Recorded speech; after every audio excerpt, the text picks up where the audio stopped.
বিসমিল্লাহির রহমানির রহিম। প্রিয় শিক্ষার্থী ভাই ও বোনেরা, আমি নিশ্চয়ই জানি যে তোমরা বাসায় ভালো আছো আর নিজেকে সেভ করার জন্য ও আজকের করোনার দুরবস্থায় তোমরা এই যে আজকের যে টপিকস, আমি Mohammad Mizanur Rahman, Daulatpur degree college,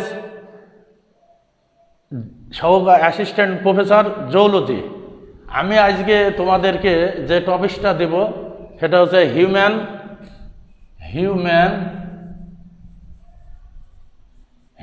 physiology.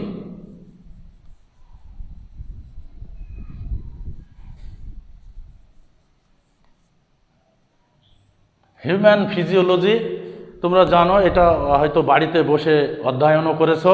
Human physiology মানে মানব শারীরবিদ্যা।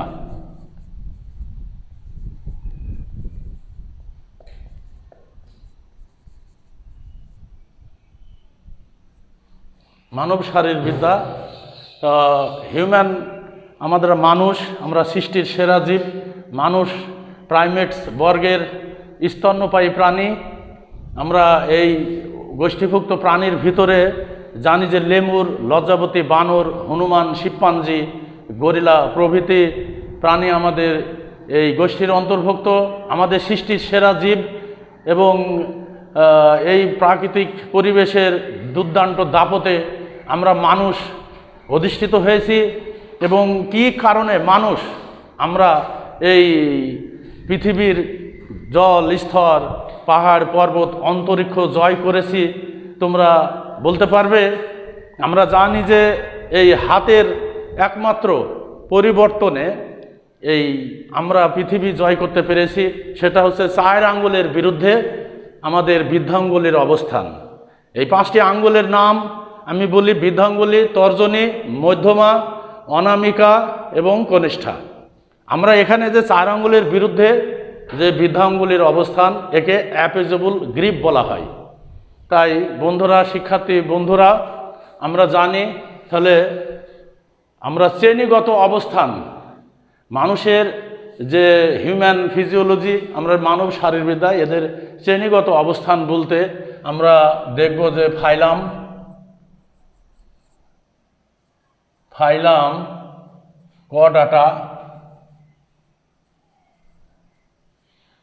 কডাটা, ক্লাস,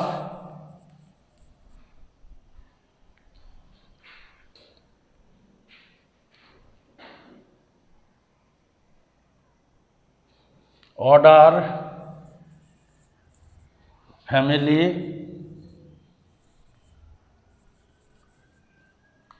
জিনাস, স্প্যাসিস, SPECIES, স্প্যাসিস।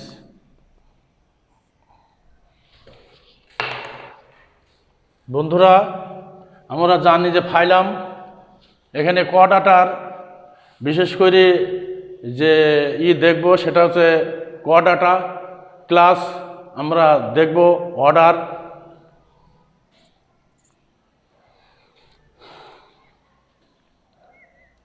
তোমরা কডাটা, এই কডাটার বৈশিষ্ট্য আমরা আগে যাব যে কডাটার ক্যারেক্টার আছে।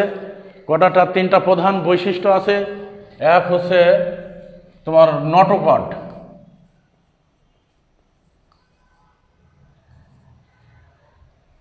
নটোকড। 2 হচ্ছে ডরসাল টিউবুলার নার্ভ, যে ডরসাল টিউবুলার নার্ভ কড। এবং 3 হচ্ছে ফাইরেঞ্জিয়াল জিল সিলেটস, ফাইরেঞ্জিয়াল জিল সিলেটস। আমরা নটোকড আমাদের যদি কডেট কোনো প্রাণী হয়, তার জীবন দশায় অবশ্যই কোনো না কোনো সময় নটোকড থাকবে। নটোকড পরে ডরসাল টিউবুলার নার্ভ কড, অর্থাৎ পৃষ্ঠদেশীয় ফাঁপা স্নায়ুরজ্জ, এবং ফাইরেঞ্জিয়াল জিল সিলেট, গলবিলীয় ফুলকা ছিদ্র। কডাটা পর্বভুক্ত কোনো প্রাণী নিশ্চয় আমাদের জেনারিক্যাল এই তিনটি বৈশিষ্ট্য অবশ্যই থাকতে হবে: নটোকর্ড, ডরসাল টিউবোরাল নার্ভ কর্ড আর ফাইরেঞ্জিয়াল জিলসিলেটস। তোমরা শিক্ষার্থী বন্ধুরা, আমরা জানি তোমরা এই কোয়াডাটার শ্রেণীবিন্যাস আছে, ক্লাসিফিকেশন অফ কোয়াডাটা। আমি আগে শ্রেণীবিন্যাসটা পরে তোমাদের দেখাবো। এই সাইডে আমি একটু তোমাদের কোয়াডাটার ক্লাসিফিকেশন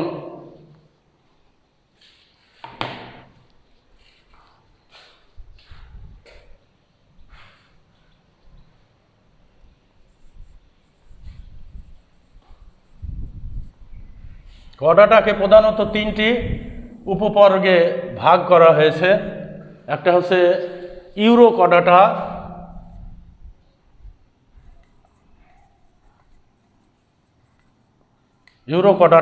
সেফালো কোয়াডাটা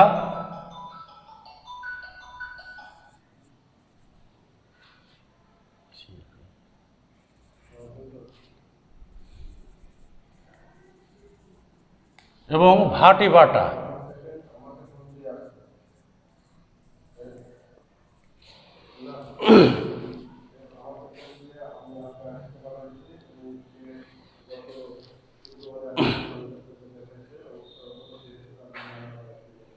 প্রধানত কোয়াডাটা যে ক্লাসিফিকেশন, তোমরা নিশ্চয়ই প্রাণী জগতে যে আমাদের ম্যামালস অর্থাৎ স্তন্যপায়ী প্রাণী এই পৃথিবীতে দুর্দান্ত দাপটে তারা সমস্ত পৃথিবীকে জয় করেছে।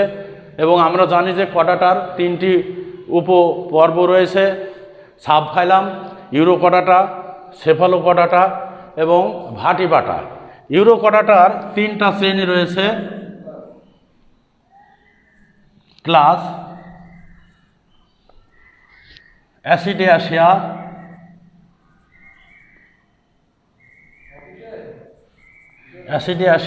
দুই হচ্ছে থ্যালিয়াসিয়া,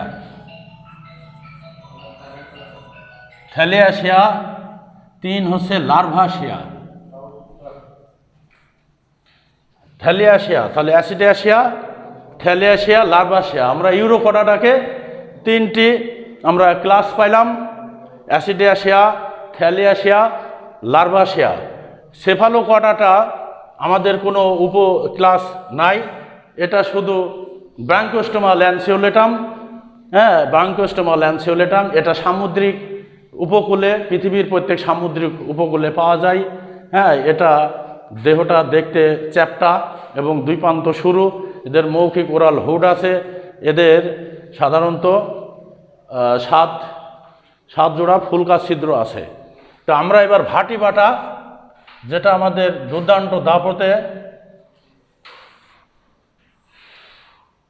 আমরা এটাকে দুইটি আমরা প্রধানত সাব অর্ডারে ভাগ করতে পারি। সেটা হচ্ছে ন্যাথোস্টোমাটা,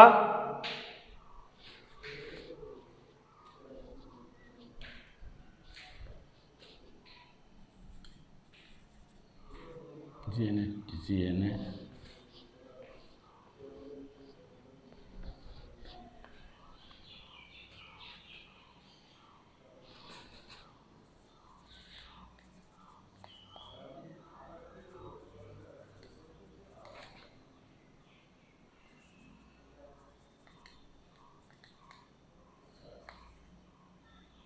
সাইক্লোস, ন্যাথোস্টোমাটা, GNATHOSTOMATA।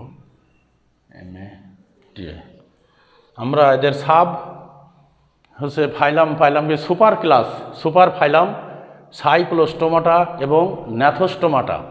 এদের সোয়ালবিহীন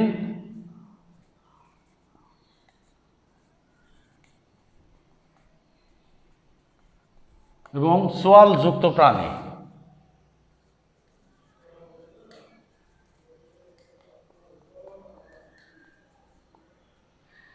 তাহলে আমরা একটু যাই যে যে বৈশিষ্ট্য আমরা দেখলাম, এরপরে আমরা যাব। এটাতে দুইটা শ্রেণী আছে। এক হচ্ছে দুইটা শ্রেণী আছে, ম্যাগজিনি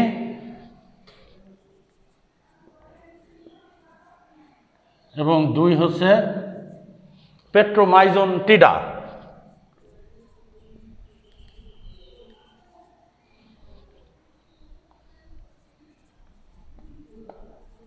পেট্রোমাইজনটিডা, এটা ক্লাস,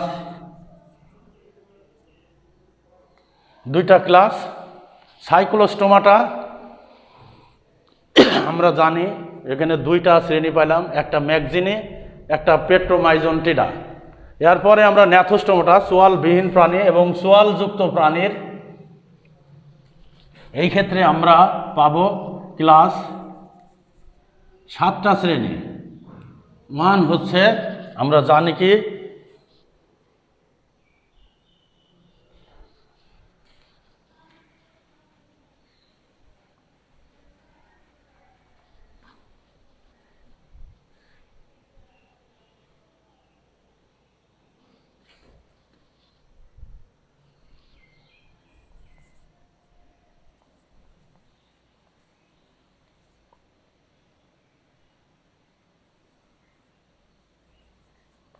সাইক্লোস্টোমাটা, তাহলে আমরা যে 7টি শ্রেণী পাবো ন্যাথোস্টোমাটার, এই ন্যাথোস্টোমাটাই হচ্ছে প্রকৃত ভাটিবাটা উপপর্বের অধিষ্ঠিত প্রাণী। 7টি শ্রেণী হচ্ছে, এক হচ্ছে আমরা কন্ডিকথাইস,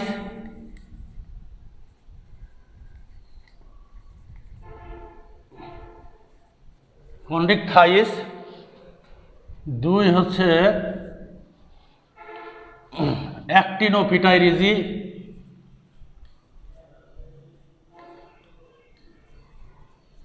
অ্যাক্টিনোপিটাইরিজি, তিন হচ্ছে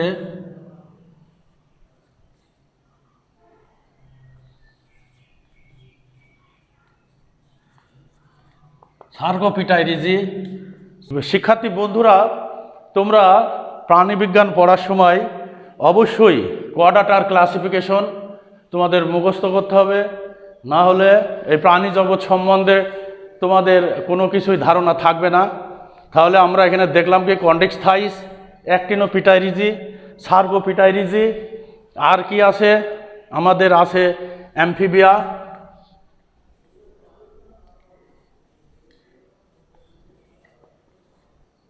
অ্যামফিবিয়া, রেপটিলিয়া,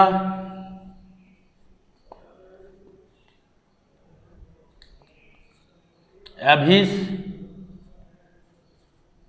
এবং 7 হচ্ছে ম্যামালিয়া।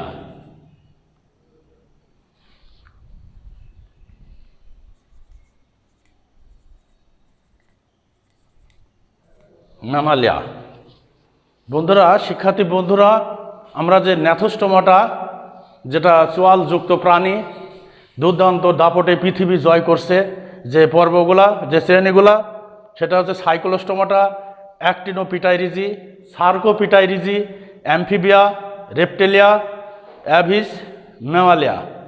আমরা সাধারণত কন্ডিকথাইস, এই কন্ডিকথাইসের কোন প্রাণী আমরা দেখতে পাই? এখানে স্কলিওডন অর্থাৎ হাঙ্গর মাছ সামুদ্রিক, এর হচ্ছে 7 জোড়া ফুলকা ছিদ্র থাকে, এর হচ্ছে 7 জোড়া ফুলকা ছিদ্র থাকে। এদের দেহ প্লাকয়েড আইসে, সূক্ষ্ম ছুরির মতো প্লাকয়েড আইসে আবৃত, এবং এরা কি সামুদ্রিক, অতল সামুদ্রিক গহীনিতে এরা দুর্দান্ত দাপটে বিস্তার করে বেড়াচ্ছে। অ্যাক্টিনোপিটাইরিজি, এদের সাধারণত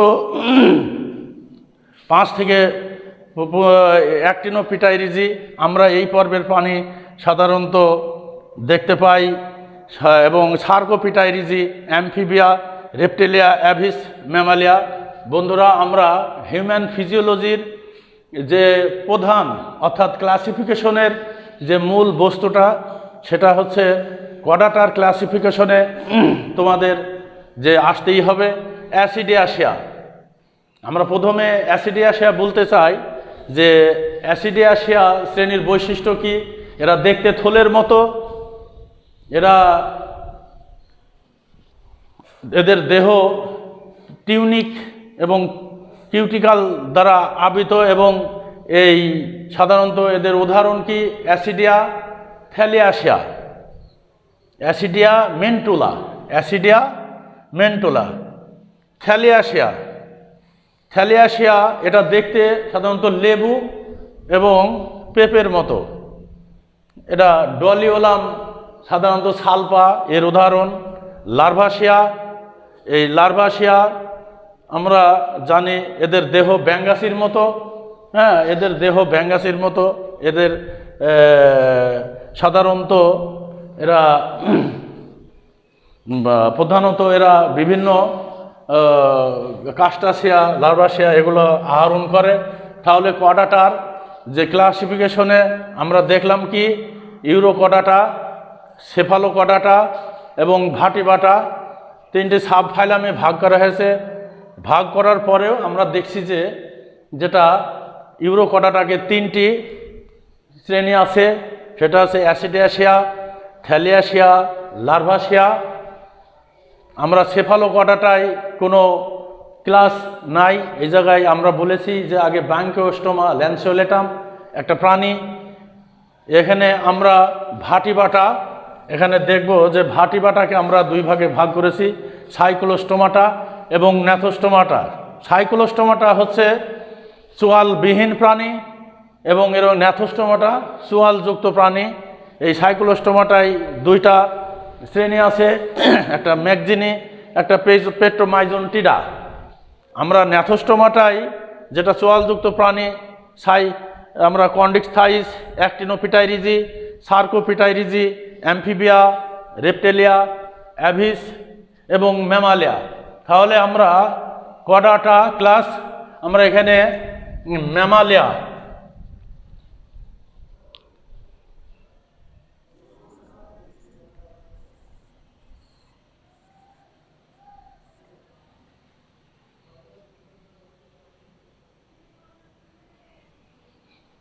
আমরা এটা মুছলাম, এখন আমাদের এটা দরকার নাই। সাধারণত ম্যামালিয়া আমরা শ্রেণীগত অবস্থানটা আমরা দেখি। মানুষ সাধারণত আমরা নিজেরাই আমাদের নিজেদের সম্বন্ধে জানা এটা খুবই সুন্দর, এবং আমরা এর ক্লাসিফিকেশন আগে জানব। Mammalia, order, family, genus, primates. আমরা সাধারণত প্রাইমেটস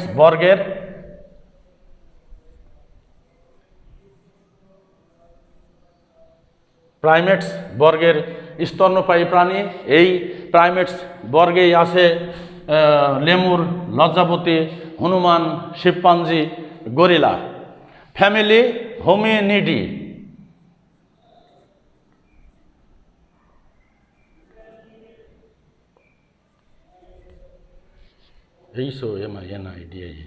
আমরা জেনাস সাধারণত হোমো হোমো এবং স্প্যাসিস হোমো সাপিয়েন্স।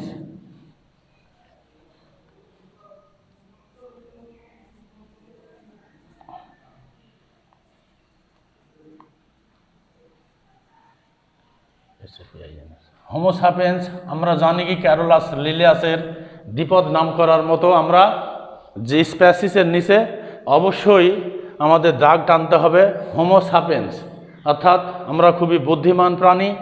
তাহলে আমরা প্রাথমিক অবস্থায় দেখলাম যে কোয়াডাটার ক্লাসিফিকেশন মানব শারীরবিদ্যার, আমরা মানুষ, আমাদের বৈজ্ঞানিক নাম হচ্ছে হোমো সাপিয়েন্স।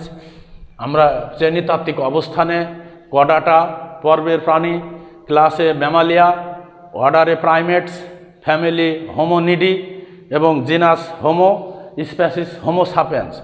আরও আমরা দেখলাম কি যে কোয়াডাটার ক্লাসিফিকেশন, ছাত্ররা, প্রিয় ছাত্র বন্ধুরা, কোয়াডাটার ক্লাসিফিকেশন ভেরি এসেনশিয়াল, এবং এইটা তোমরা অবশ্যই মুখস্থ করবে।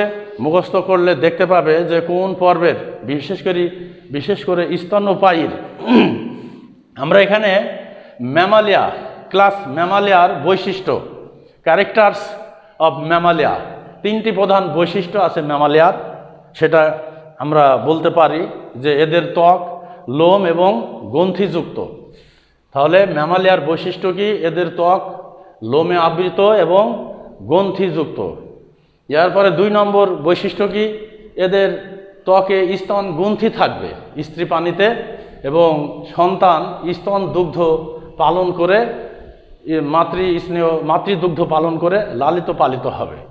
ম্যামালিয়ার আরেকটা প্রধান বৈশিষ্ট্য কি তোমরা ভালোভাবে আরও খেয়াল করবে, প্রধান হচ্ছে যে দেহ লোমে আবৃত এবং এদের ত্বক গ্রন্থিযুক্ত, যার কারণে আমরা ঘর্ম গ্রন্থি আছে, সিবাসিয়াস গ্রন্থি, আমরা ঘর্ম নিঃসরণ করি।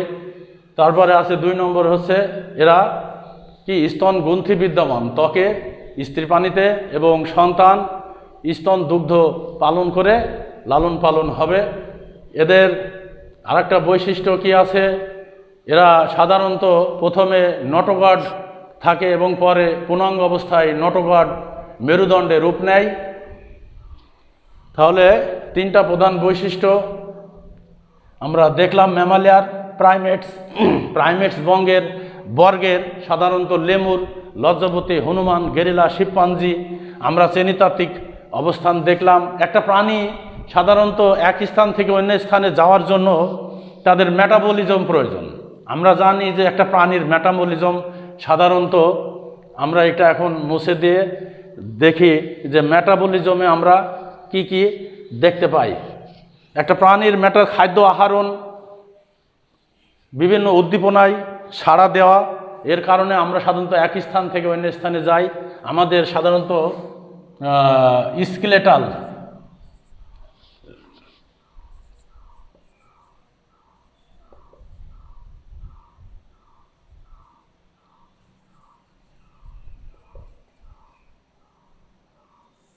স্কেলেটাল সিস্টেম অর্থাৎ কঙ্কালতন্ত্র, স্কেলেটাল সিস্টেম কঙ্কালতন্ত্র, আর একটা কি মাস্কুলার সিস্টেম।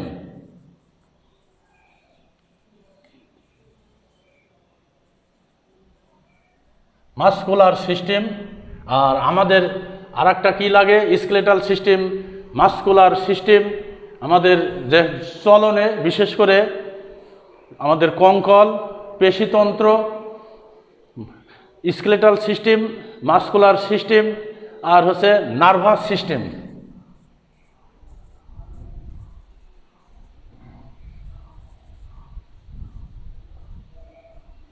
আমরা সাধারণত চলনে অর্থাৎ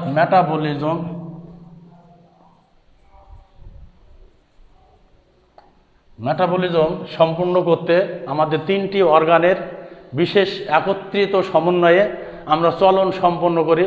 সেটা হচ্ছে স্কেলেটাল সিস্টেম, মাস্কুলার সিস্টেম এবং নার্ভাস সিস্টেম। বন্ধুরা, আমাদের প্রাণী দেহের সাধারণত কয়টি অঙ্গতন্ত্রসমূহ আছে? তোমরা কি এটা পড়েছো? আমরা এই জিনিসটা এই প্রেক্ষাপটটা দেখতে গিয়ে আমরা going to back skeletal system and human body organ. Human body তো অর্গানে আমাদের কতটা অর্গান আছে এইটা আমরা একটু দেখব। আমাদের প্রায় 12টি হিউম্যান অর্গান আছে। এক হচ্ছে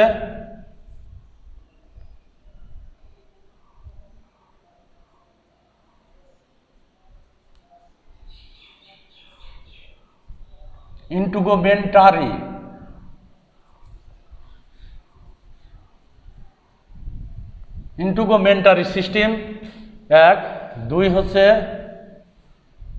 skeletal system,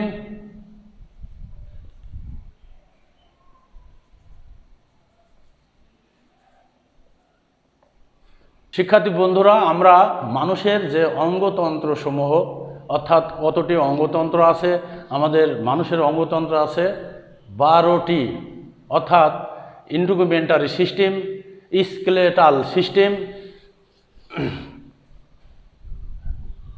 muscular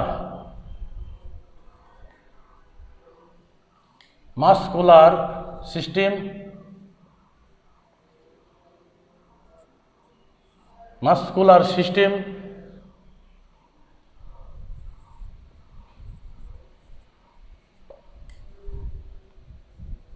digestive system,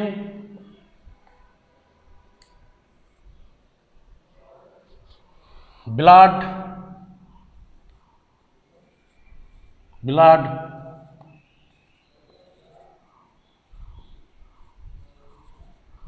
circulatory system,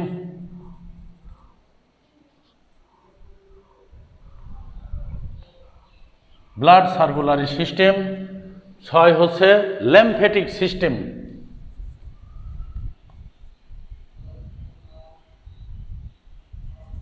LAMPH, LAMPH, lymphatic.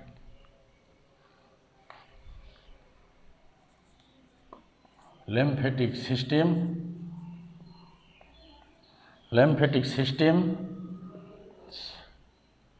7 হচ্ছে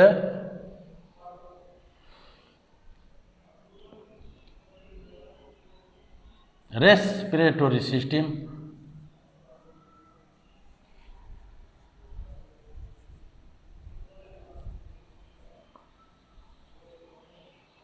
8 হচ্ছে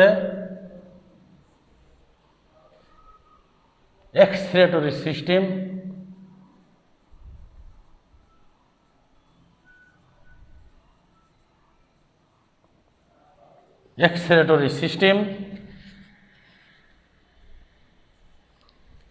9 হচ্ছে নার্ভাস সিস্টেম,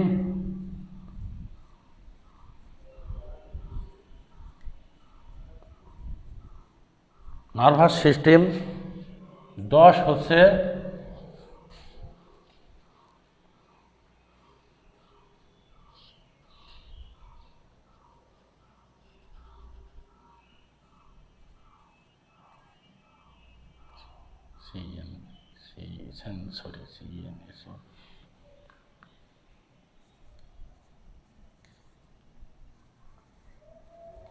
সেন্সরি সিস্টেম অর্থাৎ সংবেদী অঙ্গ। 11 হচ্ছে ইন্ডোক্রাইন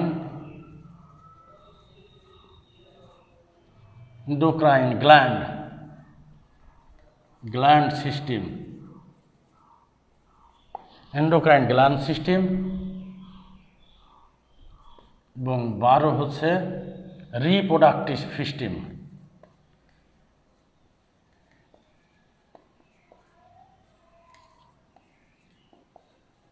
বন্ধুরা, শিক্ষার্থী বন্ধুরা, আমরা মানব দেহের যে তন্ত্রগুলা দেখতে পাই, একটা হচ্ছে আমি ইংলিশে লিখলাম, বাংলাতে ইন্ডোকুমেন্টারি সিস্টেম, এটা হচ্ছে ত্বকতন্ত্র।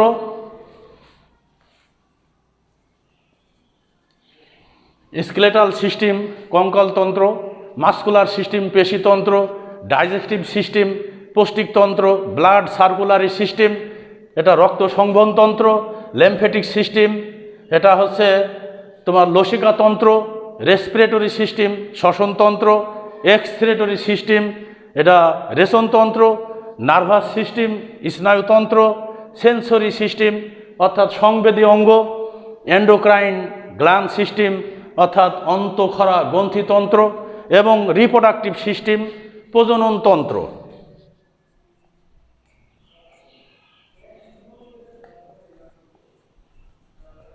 শিক্ষার্থী বন্ধুরা, একটা জিনিস প্রত্যেকটা প্রাণীর আমরা এটা ভালোভাবে কোনো কিছু, যেমন পোলট্রি ইন্ডাস্ট্রি, ডেইরি ফার্ম, এগুলো যখন আমরা চাষ করতে যাই তখন তার প্রধানত তার হ্যাবিটেট খাদ্যাভ্যাস এবং রিপ্রোডাক্টিভ প্রজননতন্ত্র। তোমরা জানো প্রজননতন্ত্র কাহাকে বলে? আমি জানি যে প্রজননতন্ত্র এমন একটি প্রক্রিয়া যাহার মাধ্যমে কোনো প্রাণী এককভাবে অথবা একই প্রজাতির অন্য জীবের সহায়তায় নিজেদের মতো এক বা একাধিক শিশু প্রাণী উৎপাদন করতে সক্ষম। আমাদের প্রজননের গুরুত্ব সাধারণত অপরিসীম। আমরা জানি কি প্রজাতির সংরক্ষণেই প্রজননের গুরুত্ব সর্বাধিক। কোনো একটি প্রজাতির একক প্রাণী যদি প্রজনন ত্যাগ করে তবে ওই প্রজাতির কোনো সমস্যা হবে না। যেমন পৃথিবীর সমস্ত সৃষ্টিকুলের মানব জাতি যদি প্রজনন ত্যাগ করে তাহলে আমরা এই মানব জাতি ধ্বংসের সম্মুখীন হব। অতএব প্রজাতির সংরক্ষণেই প্রজননের গুরুত্ব সর্বাধিক। আমরা আজকে এই পর্যন্তই ক্লাস। আগামী দিনে আমরা এই মানুষের 12 জোড়া যে 12টি যে অর্গান অঙ্গতন্ত্রসমূহ এই সম্বন্ধে বর্ণনা করা হবে এবং আমরা আরও দেখব মানব শারীরবিদ্যার হিউম্যান ফিজিওলজির যে আরও কাঙ্ক্ষিত অনেক অংশ আছে, এগুলা বিস্তারিত দেখব ইনশাল্লাহ। তোমরা ভালো থাকো, সুন্দর থাকো এই কামনায়।